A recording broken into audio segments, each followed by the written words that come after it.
Morning to everybody. Good morning. Good morning. We start the meeting with national anthem. Please rise for national anthem.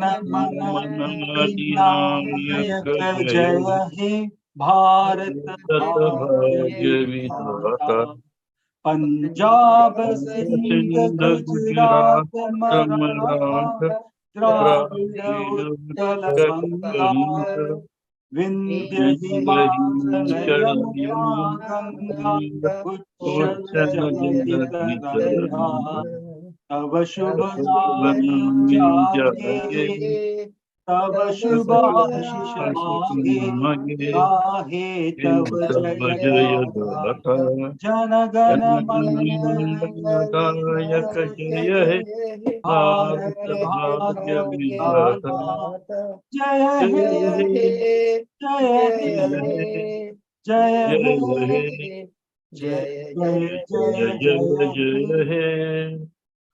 Good morning, everyone. Good morning once again to all the participants, and welcome to Ajay for this Zoom meeting. I am thankful to Rohit Jerejani for calling Ajay this morning to speak to us. Ipsita, any announcement? We just have a couple of birthdays that went and are coming. So we had Sumona's birthday on 2nd and Parul we all wished yesterday. Upcoming we have Kiran's birthday on 11th August. But other than that, no specific announcements. Thank you, Ipsita. So Ajay, we are at Rotary Club of Pune, Riverside. We are a close group of 42 members having a passion for community service. We are affiliated to Rotary International, which is one of the largest NGO in the world, having presence of about 117 years in community service.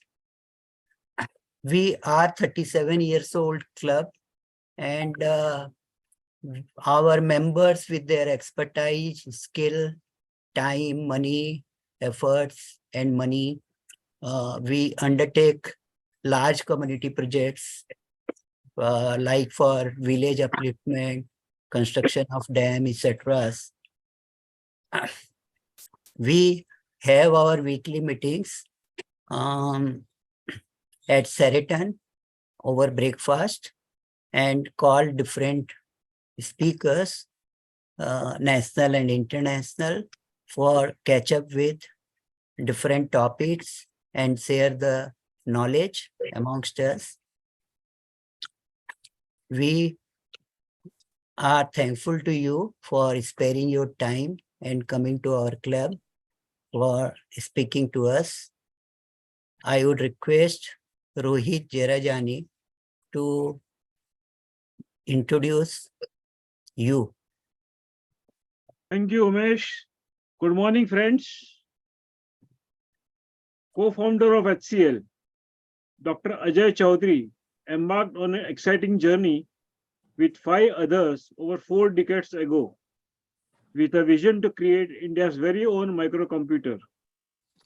Their pioneering efforts in digital electronics in India resulted in 3 major milestones of the IT industry: the PC revolution, mobile telephony, and the systems integration.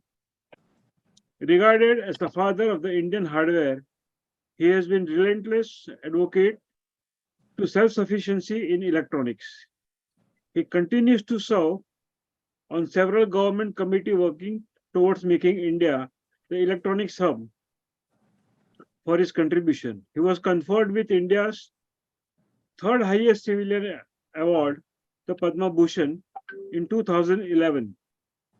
His inspirational journey has been captured in his memoir, Just Aspire, which notes on technology, entrepreneurship, and future. Friends, I present Ajai Chowdhry. Friends, during the meeting, I request everybody to put themselves on mute. And I would request Ajay to deliver his talk for about half an hour. And thereafter, depending on the time, we'll have the question answer session and formal vote of thanks. And we'll conclude the meeting with cracking of a customary joke. Floor is yours, Ajay. Thank Please. you. Good morning. It's a pleasure to be among all of you. I have very fond memories of Pune because early part of my life, I was with DCM, and in 74, I came to Pune to start DCM's Pune office. And it was a little room on the mezzanine floor of the Blue Diamond Hotel, because DCM family and SLK Roscoe were very close to each other. And as a result, we were given this little room in the hotel. So that's where I started my little office. And I also do remember meeting some friends those days. There was this lady in the bookshop, and she introduced me to Rotary Club of Pune. So I do have some bit of connections of those days, and I met a whole bunch of people then. But that's a long, long time ago, and I've lost touch with literally everyone. But there are fond memories that still linger in my mind about Pune. So with that, let me just talk to you about the subject today. And basically, I've had great belief in the fact that aspirations, whether they are with people, whether they are with companies, or whether they are with countries, they are what matter. And very early days, I sort of learned from my guru, Dr. C.K. Prahalad, that A is greater than R. So if you have the aspiration, resources happen. And that's really my story of HCL. When we started out HCL, we really had nothing. But let me just come back to my story from the beginning. It all starts in a little town called Jabalpur. And therefore, when I look back, what I really feel is that it's not important whether you're from a small town, big town, or large town. It's what's very important is what you have inside you in terms of what you want to achieve. And yes, school and college play great influence in what you do and what you achieve. But there is a very serious impact of your family on you.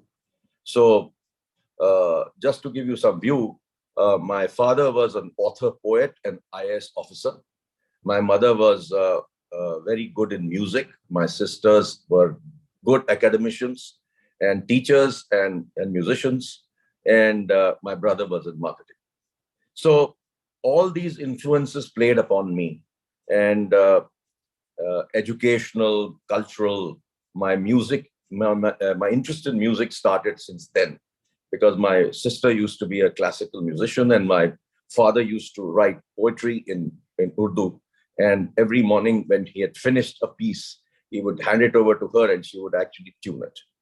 So the interest in music was very, very high. And of course, I had some very, very interesting teachers in school who inspired me to read a lot and learn in the early days. I had some many interests in school and college. And one of my passionate areas was space. So I was very fond of space travel.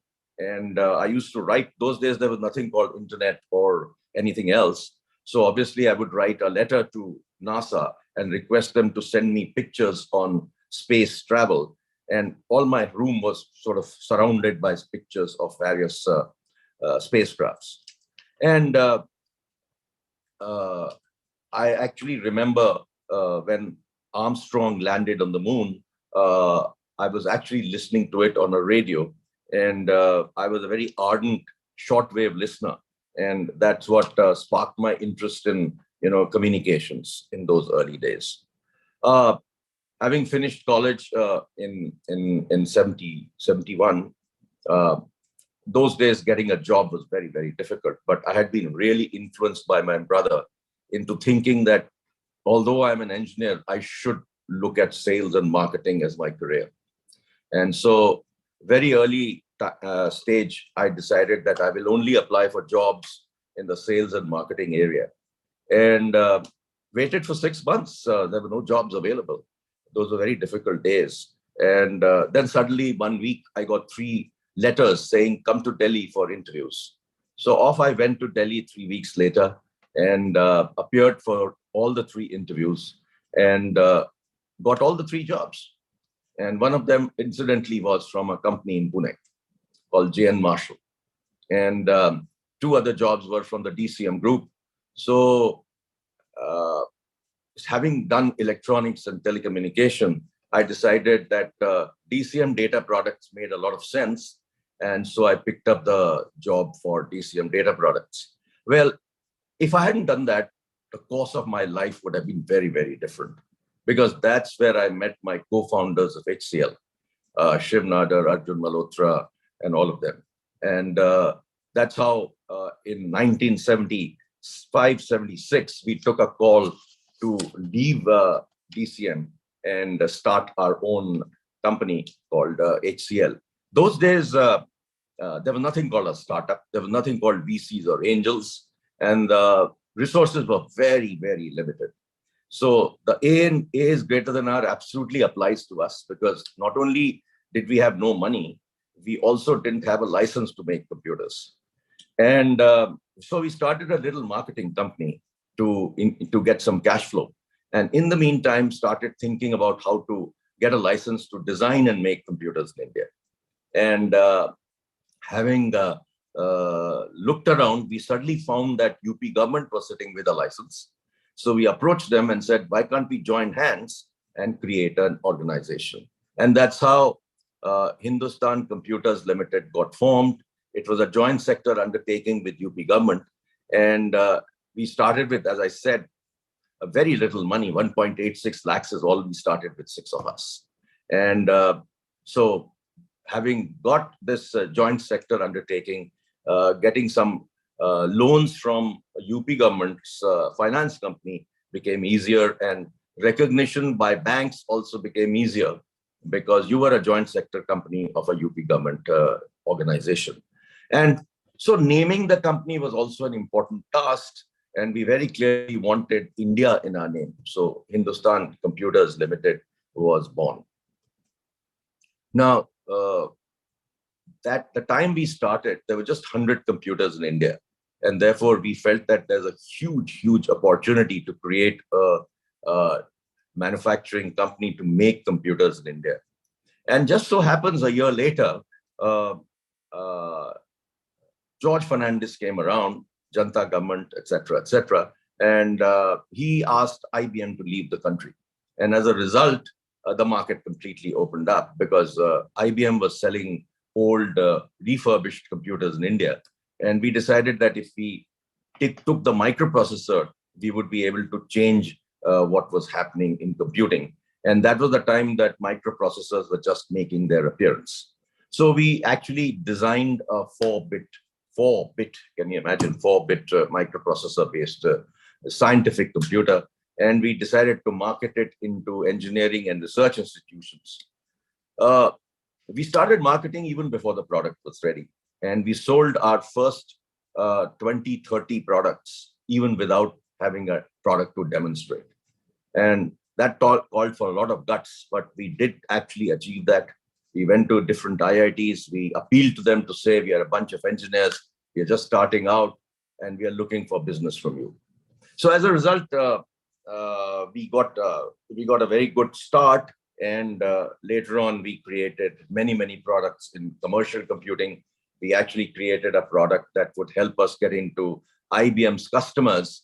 And we specifically created a product along with our main box called the data entry machine, which would actually pretty much emulate how IBM used to work. And that helped us to create the market. We were very early entrants. And once you're an early entrant or a pioneer, you obviously get very good market share. So over a period of the next 10 years, we became the #1 IT company in the country. So we started in 76, 86, we were #1 IT company in the country. Now, interestingly, I was very deeply involved in the whole PC revolution since then. And then one day, Shiv Nadar, who was the managing director of Hindustan Computers Limited, he came along to me in late 79, 80 and said, Ajay, you got to move to Singapore. So I said, why the hell am I got to move to Singapore? He says, no, Singapore, we are going to start manufacturing computers and let us start going marketing there. We were just a 3 crore company. And so it was like, man on the moon, landed up in Singapore to start the subsidiary of HCL. And we renamed it. We called it Far East Computers because all the people there were mainly Chinese. And if we kept the name Hindustan, it would be very tough to sell. And we renamed our computer also. We called it Abacus instead of what was called in India because it was very Chinese. And those days, RBI didn't allow you to take too much money. So our task was that in first 6 months, we had to sell $1 million worth of equipment, which we did. And so we actually started manufacturing computers in Singapore in those early days. We set up a software factory in Chennai, and all the software was developed in Chennai. And we are the first company in the country to have actually set up a software factory so early in those days, where no connectivity was available, no internet was available, and we were still trying to do this. And so over the next many years, the company started to grow. We went from Singapore to the US. Again, in the US, we, based on a approach paper created by McKinsey, we started to manufacture computers. And we actually set up a manufacturing computer factory in the US. You'll be all surprised that it sort of happened like that, because it's like taking coal to Newcastle. But anyway, we started it. We got lots of business. But unfortunately, there was a problem with our product in terms of approval by the US government in terms of the power supply of the product. And so we could not actually go forward with that project. We borrowed money from ICICI. And at that stage, we realized that we had no choice but to pivot. So we actually pivoted from hardware to software. We had great engineers who had terrific capability in Unix. And we decided that we would actually plant some of these engineers into the R&Ds of large companies like Hewlett-Packard and others. And that became very successful. So that was our movement from hardware towards software. So from very early days of my career, I started to deeply work with the government on looking at electronics as a very major growth area for the country. And I wrote many papers. I chaired many committees. One was with Atal Bihari Vajpayee. With him, we had a committee on hardware and software. And later on, pretty much wrote the electronics policy of the country. So during this period, it was very interesting. But let me just go back to Singapore. Singapore time, I had some very interesting stuff that we did in China. And we won a huge bunch of orders in China initially. We started to sell system integration there. But let me give you one experience from my China days, which I've described in my book. Negotiating in China was not easy. You had to have all the patience that you could muster to actually negotiate with the Chinese. So this bunch of people, 5-6 people, came to me and said, we want to have a meeting today with you in your room. So I said, fine, we have a meeting in my room. Those days, there were very, Russian type hotels in China. We are talking early 80s. And this hotel was called the Friendship Hotel. So these guys came to my room and 5 of them sat across and 2 of us were the other side. And we started chatting about the business and we were wanting to do with them. And suddenly one guy got up and went away and came back. Then the second guy got up and went away and came back. The third guy got up and went away and came back, and so on.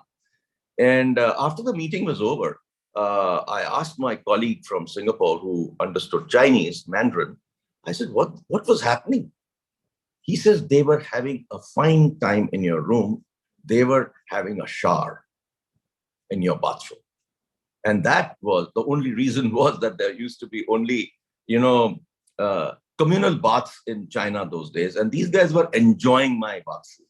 So obviously, immediately after that, I changed my room because I didn't want to be in the same room where 5 Chinese had a bath with using my towel and my soap.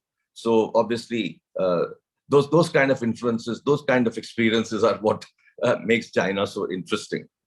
And therefore, from those days, coming back, I decided to come back to India and restart look at the computer business in India. And I started with many great people who worked together with me. HCL was the place where lots and lots of entrepreneurs have been born. And we taught people to be very independent. We taught people to take decisions, and we taught people, we actually selected people based on their need for achievement as a very major area, by which we could actually find how people were, which people were suitable for our company. And so I would say that I met lots of interesting people during my career and working together in HCL. And I learned a lot from many people, spent a lot of time with Bill Gates, spent a lot of time with a very interesting futurologist called Ray Kurzweil. And Ray Kurzweil always talks about in terms of when singularity is going to happen. And what is singularity? Singularity is when computing will overtake the human brain. And he has predicted that by 2045, this is likely to happen. But I think that with ChatGPT appearing now, maybe it'll happen earlier. And so I met a whole bunch of these people and created HCL from the original days of 6 people to many thousands of people. And then we moved on into software from initially into hardware. And the journey has been quite fantastic. The people at that time who were with us, they all grew, and lots of them who actually took up big responsibilities in India and globally. So my life with HCL sort of continued till 2012 when I decided that time is up. I better go on to my second innings. And therefore, I decided to resign from every position within HCL. And I said, let me just be a shareholder and enjoy my life. So my second innings started in 2012. And at that stage, I was already a founder chairperson of IIT Hyderabad. So I started working on education quite a bit, started IIT Hyderabad in a very different way, got them to look at a minor in entrepreneurship, started teaching entrepreneurship, and I taught there for about 7 odd years. And then the government moved me to IIT Patna. And later on, I started IIIT Naya Raipur. So in the next 7 years, I got deeply into creating institutions. And that was a fantastic opportunity, fantastic experience, where I learned how to create institutions from scratch. And one of the things that we did very early days in IIT Hyderabad, when I met the director, fantastic director, and I told him, I said, look, what I see is that nerds come out of IITs. Let's make a difference. How can we change that and make sure that well-rounded people come out of IITs? So we actually created a minor in entrepreneurship, and we also created 36 little subjects which had credits. And these 36 little subjects were called fractals. And like you could learn astronomy, you could learn music, you could learn theater. And we wanted these engineers who had come to learn engineering to have a much more well-rounded view of the world. And since then, on the early days of my life, I've deeply believed that as a person, you have to have a range. You can't just be knowing one subject. So it couldn't be for me computing alone. I knew many areas. So For example, as I said, I was very fond of space technology. I was very fond of reading books. I learned how to write well. I learned how to sing, and I sort of started singing in school, college. And when I finished my first innings, I actually brought in a teacher to start me on learning music. So the last 5 years, 6 years, I've been actually learning music also, how to sing. So these are things that I've done. One of the most critical aspects of creating a company is something that I've always believed in, that you need to be a damn good salesman. So if you are a CEO of a company and you don't know how to sell, there's no way you're going to succeed. So I've actually, in my book, written a full chapter, which I call salesmanship. And I call it art of living. Because fundamentally, if you don't know how to sell, for you, life is not going to be that easy. So I also keep telling a lot of my startups, I invest in a lot of startups. So I've invested in close to about 70 odd startups personally in the last 6-7 years. That's been the other part of my life since I came out of HCL. And there's some very interesting companies that I've invested in Pune itself. And I've helped them, I've mentored them and taken them to where they are today. And lots of them have seen exits. I've invested, after investing in about 70 odd startups as angel investing. One thing I absolutely learned, that if you have a portfolio that you are working with in your money, and you have investments in mutual funds and property, etc., I think a very good area to do is to invest in startups, because I've had terrific exits for my startups. Although I would have invested in 70 odd of them, but about 10 of them gave me great exits. Some of them 80x, some were 40x, some were 60x, and some small ones like 4x. But it's a damn good area for you to look at as far as investments go. Now, I think what I'd like to also talk about is this whole idea of the singularity that I talked about. And singularity is something that is likely to happen in, as they say, in 2045.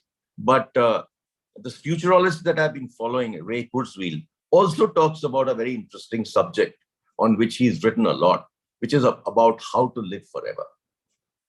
And he talks about how, when I met him the second time at Bill Gates' home, he actually gave me a pre-release copy of his book called How to Live Forever. And then I started asking him a whole bunch of questions about how did he get it from computing and AI into living forever. And so he said, I started to work with an MD friend of mine, and we started to research how people can live forever. And surprisingly, when I met him, he was carrying this little portly of about 60 pills that he used to have every day.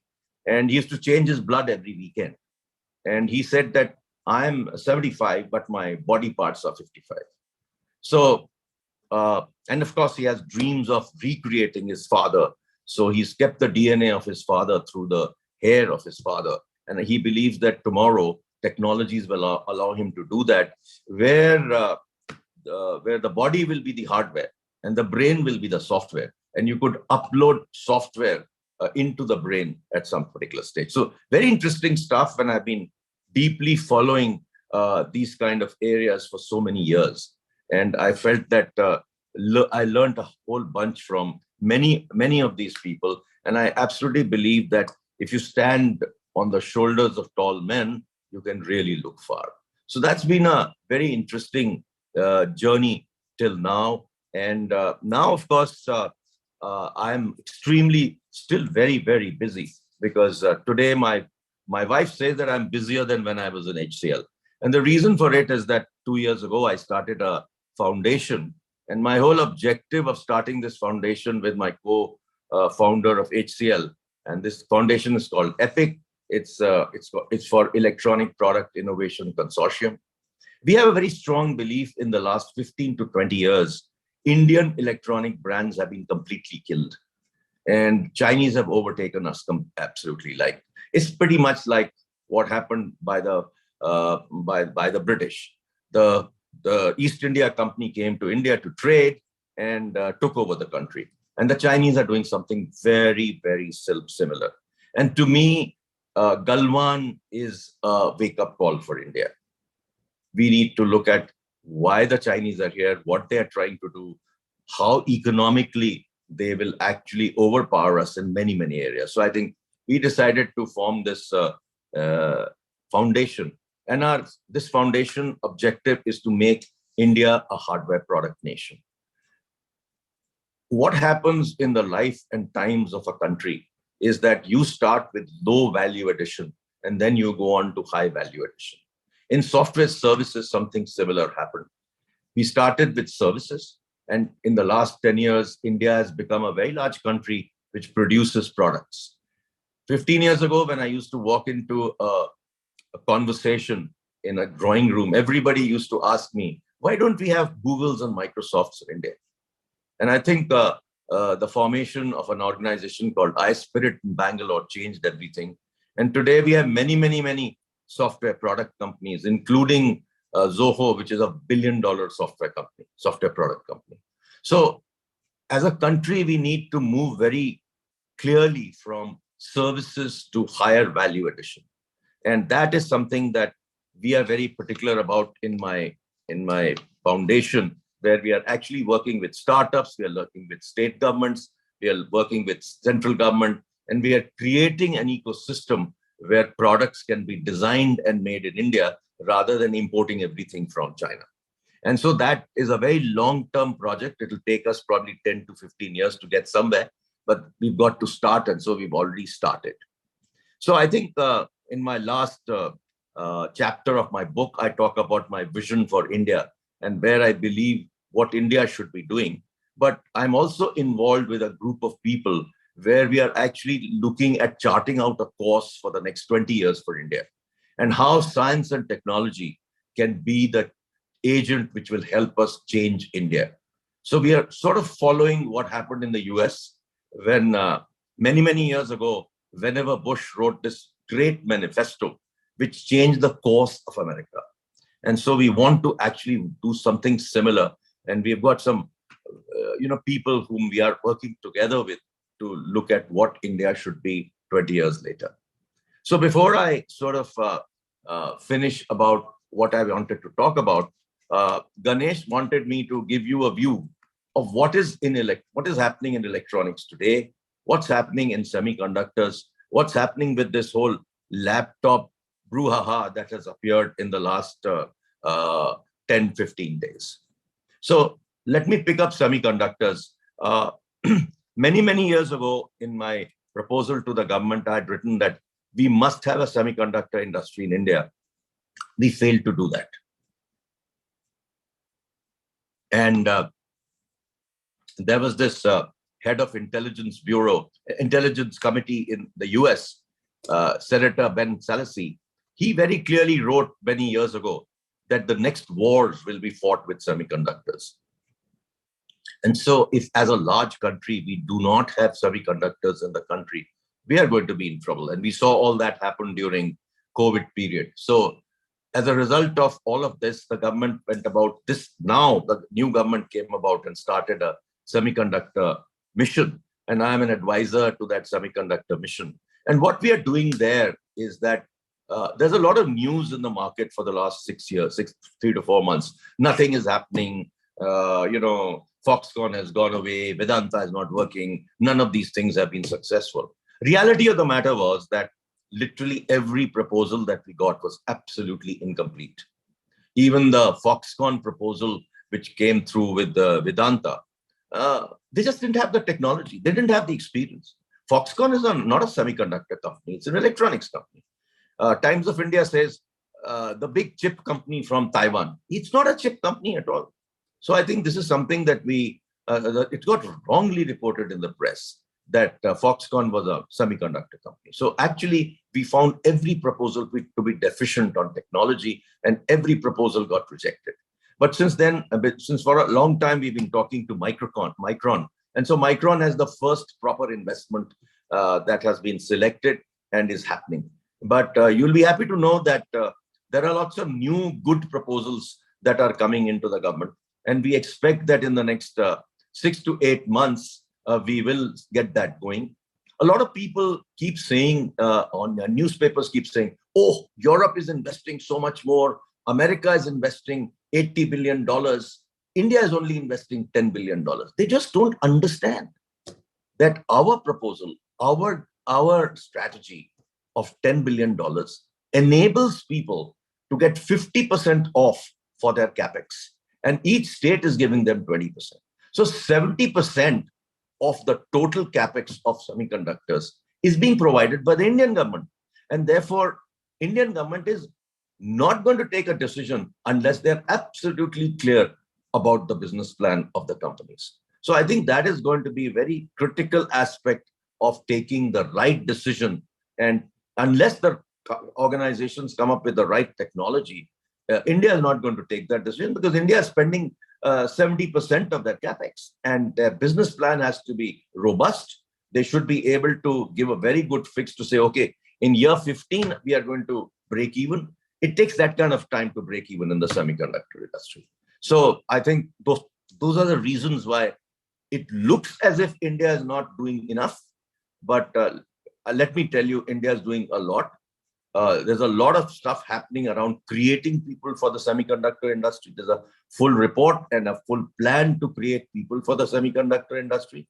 There's a clear strategy for design for semiconductors, and all of that is happening. So it's a very different thing from what gets reported in the press. Now, let me come to the new people say, what is this stupid laptop strategy, computer strategy that the government has come up with? Well, let me tell you why it's happened. The reason why it's happened is that for a long time, the government has been nudging people to make in India. And they came up with a new policy in May, which was a revised policy, which was a very poor policy, which was created 2 years ago. They came up with a policy for IT hardware PLI, where they've given very good incentives for people to actually start making computers in India. And this is a strategy to nudge them. The import license, etc., is not a very difficult task. Everybody will be able to get the import license. Suddenly, laptops are flying off the shelves because everybody's thinking that you may not be able to import anything. All that is not correct. With a license, you can import any number of computers. The whole objective of this has been to nudge the manufacturers to make it easier for them to make rather than buy. And a very major strategy behind this is security. And they do not want a whole bunch of Chinese products to come to India. So the only way the government could take a decision against a WTO sign up that they had done was to use security as a strategy. So that's what they have done. They do not want Chinese companies, Chinese products to come into India, because they are naturally very scared that any hardware can have trapdoors at the back and they could take all data back to the country. So that's been the reason why this whole thing has happened. I have some questions here, which I will then like to answer. Ganesh, you had a question. Yeah, Ajay, just a follow-up on what you said. See, my concern is, I mean, you talked about the first semiconductor thing. I was talking to Nandan just 2 weeks back. So, I mean, the idea is that why don't we get into fabless and semiconductor design first? And then over a period of time, I mean, water availability, trained manpower availability, then get into full-fledged semiconductor fabs. So that was there one. Are already, Ganesh, there are already close to 100 fabless companies in India. Yeah, and they are all... Huh? Not at scale, that's my worry. Not like no. Some of them are reasonably scaled. They are actually working for the world. They're not working for us. Even large companies like HCL have more than 10,000 people working on designing chips. So all of that has been happening, but it's been happening for the world. If you look at our export of ER&D, it's $38 billion. So it's not a small amount, but the program that has been created by the Semiconductor Mission has a plan for 100 design companies to be set up, fabless. See, we need to do everything parallel. Okay, by the time we get started and by the time we have our first fab, will be 5 years from now. So fabless company work has already started. Close to 15 companies have been already approved for the design-led incentive scheme. More and more people are being, talked about for design-led incentive scheme. So fabless is going to be promoted a lot. And as a matter of fact, from my foundation, we have recommended to AICTE to change the curriculum. And for this year, they're actually starting BTech in VLSI design in many, many institutions, and also product design. So a lot of these things are happening. We also created a program for creating more than 300,000 people over the next 10, 15 years. And these are not just meant for people within India, but for the global market. So there is a plan for creating people also. There is a plan for setting up an R&D for semiconductors. And most probably that R&D will be set up in the old SCL, which is located in Manali. So the plan consists of semiconductors, both fabless companies, semiconductors, both silicon and compound, and display. Then plan consists of ATMPs, which is packaging units, which is what Micron is. And then there is a plan, as I said, for creating people. And R&D also. So each and every part of the semiconductor ecosystem is being created. We should have a lot of patience on this, because a lot of people in the press keep saying, oh, this not happened, that not happened. Look, guys, America took 22 months to approve the CHIPS Act. Okay, so it takes time. We can't be taking decisions in a hurry. And as I said, if government is going to spend 70%, they're not going to take a decision in a hurry, because tomorrow it'll come up in parliament and they'll get killed if they take the wrong decision. But the quick collateral to that, Ajay, is, I mean, if government keeps spending 70% of capex, that's not going to be sustainable. So at some point of time, the PLIs have to give way to genuine investment. No, you see, this is how it all starts. This is how it all starts. Today, if America is offering 30% and Europe is offering 30%, most people are interested in investing in Europe and America. They're not interested in India. So how do you attract them? You need to attract them with something which is much, much better than everybody else. So that's how India came up with 50%. States have piled on, and every state is wanting to set up semiconductors. So they gave away 20% extra. That was not the plan of the central government. 50% was the plan, because we wanted to be better than 30%. And the earlier plans, when semiconductor policies were made in India, were very, very poor. And every time they used to say, okay, you start manufacturing and then we will pay you 20%. This time they're saying, upfront, we will pay you 50%. So that's what is attractive. And you will see some very interesting opportunities that are coming up to the country. But it's going to take time. It's not overnight. Sure. Yeah, Anu, you have a question? Please go ahead. Ajay, I've been talking to you as a very, very common person and who is in pain. What my experience is that we are exporting billions and billions and billions of dollars of software to the world, and we are highly successful. Now, when it comes to Indian customers, I find the MCA software doesn't work, the banking software doesn't work, and then I find the income tax software doesn't work. And these are the companies who have been awarded a contract, which are number 1, number 2, number 3, number 4. So does it mean that we don't matter at all? I mean, what is the scenario? Is that we have different standards for the world and we have different standards for ourselves? I mean, it is a very painful experience, and we feel sad because what are we doing it to ourselves, having got a capability? So if you can kindly answer that. Well, I think Ganesh will also help me to answer that, because he comes from the same industry. I came from the hardware industry. He comes from the software industry. But let me try and answer that for you. It's not correct that people are not focused on India. There are a lot of software product companies that are focused on India. They're creating great products.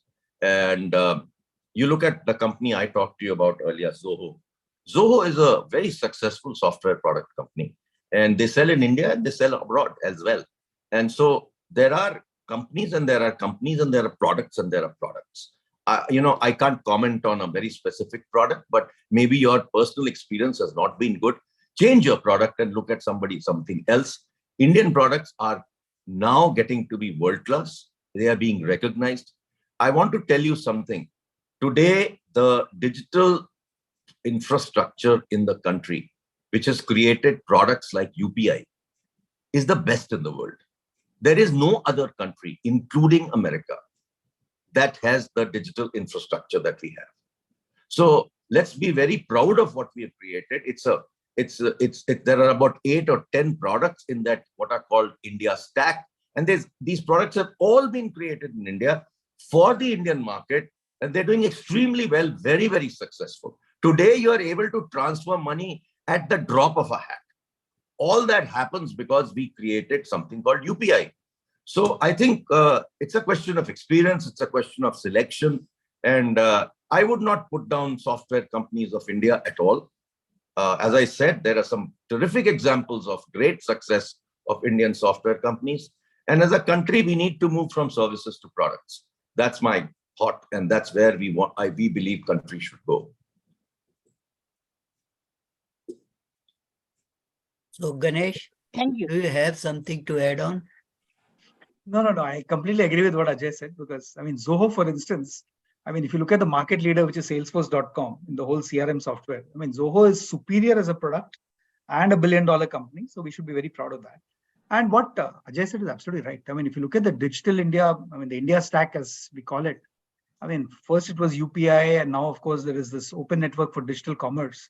So effectively, we can be the cheapest and the most efficient provider of digital products. So I think it's happening, Anuradha, not to worry.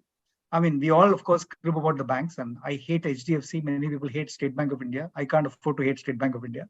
But I'm just saying, you will always have a problem with large software, and the kind of money that is being invested in SBI, for instance, in YONO, which is our digital product, is very, very high. So I think a little bit of patience, as Ajay was saying about electronics hardware. But you will find, if you look at the passport agencies, for instance, it's completely transformed because of what TCS has done with software. And I think there are a lot of changes that happen. So have some patience. I'm sure things will improve, but don't worry.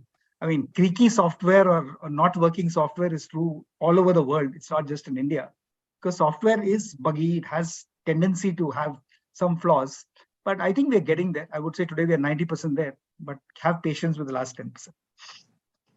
Thank you. We can take 1 or 2 more questions. Anybody has got anything to ask? Well, this is.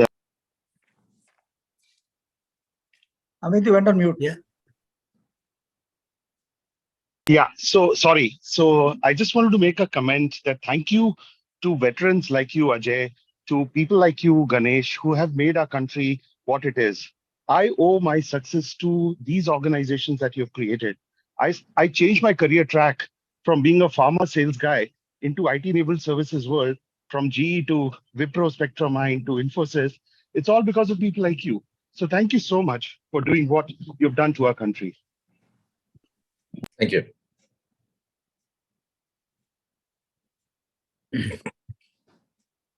Yes, so now we can go ahead. That was a wonderful sharing of your life journey, Ajay, and it was highly inspiring.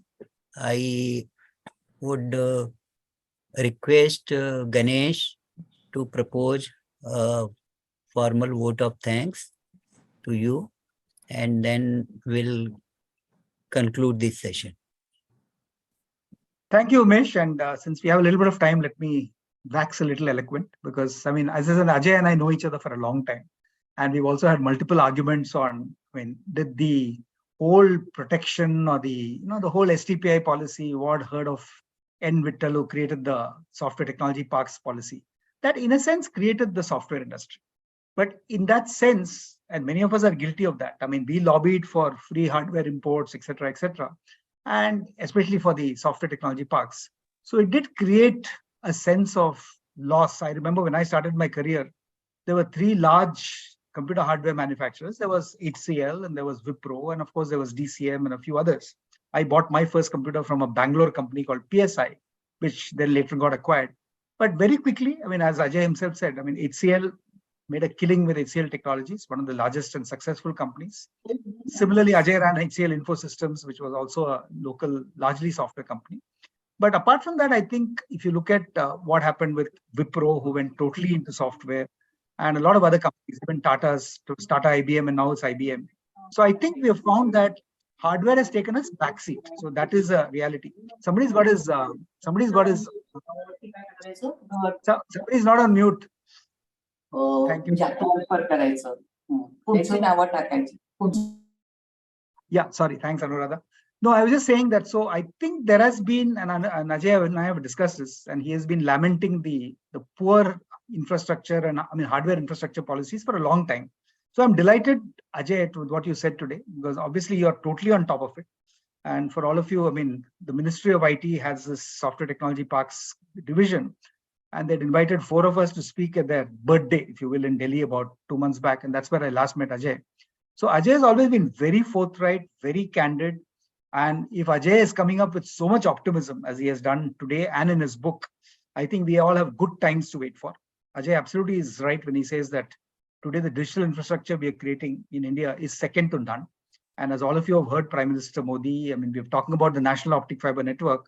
So a day is not far when every one of our 650,000 villages will have maybe 100 Mbps bandwidth. So that will completely transform this country in terms of agricultural products, SMEs, and so many others. So we're all optimists. And thank you very much, Ajay. I think it was a very, very progressive and optimistic idea. You give yourself not enough credit because, all of us remember Shiv Nadar, Arjun Malhotra, and Ajai Chowdhry. I think you guys are the titans of the industry. And if any of us have been successful, it is by standing on your shoulders, not you on other people's shoulders. So thank you very much. I think this talk was delightful as always. And thank you, Rohit, for getting Ajay here. And I think we look forward to many, many more interactions with you, Ajay. I personally certainly do in the times to come. Thank you so much. Thanks, Ganesh. I've been a dealer for HCL for more than 12 years. Good. Everybody has. In fact, I have purchased my first PC SCL computer in 1986, and that was having a configuration of 128 KB of RAM and 256 KB of hard disk. And I still distinctly recall that I purchased that computer PC at 65,000 rupees in 1986. So we all have various experiences with SCL.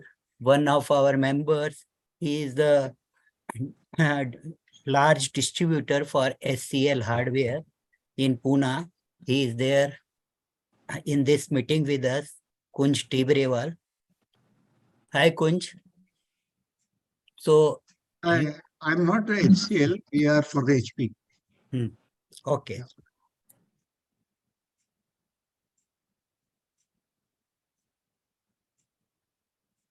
I think you're on mute, Umesh.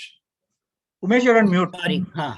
So we had a lovely morning with you, Ajay, and with carrying this moment, I would call this meeting to be adjourned for the day. Thank you for coming and talking to us and sharing your life journey. Thank you. As a matter of fact, Rohit, keep selling my book. You're doing well. Rohit has a whole bunch of my books signed by me. He forced me to sign all his books. And today he actually ships books to anybody in the country which are previously signed. So I have actually promoted him on my Facebook also, saying that Rohit is absolutely the best, Ajay. You have nothing to worry about. He's quite an amazing guy. So he said, today I have to come and talk here. And then Ganesh had already sent me a message. So 2 friends asking me to come here was a delight. But thank you all for listening to me, and do my book. Do buy my book. Yes. Yeah, Rohit is good in that. Thank you, Okay, bye. Thank you. Bye. Thank you. Bye-bye.